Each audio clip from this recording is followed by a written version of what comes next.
राहुरीचे भाजपा आमदार शिवाजीराव कर्डिले यांचं अल्पशा आजारानं निधन।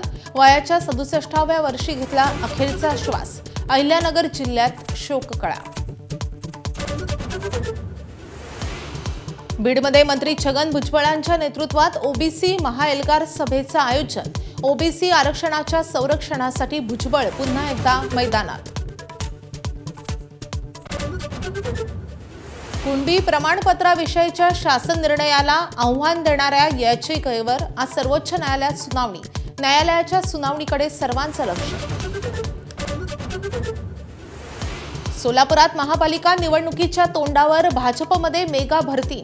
सोलापुरातले 4 माजी आमदार भाजपात प्रवेश करण्याची चर्चा, तर 2 माजी उपमहापौर, अनेक माजी नगरसेवकांच्या हातीही कमळ। आज उद्धव आणि राज ठाकरे पुन्हा एकत्र येणार। दादरमधील शिवाजी पार्कातील मनसेच्या दीपोत्सवाचं उद्धव ठाकरेंच्या हस्ते आज उद्घाटन।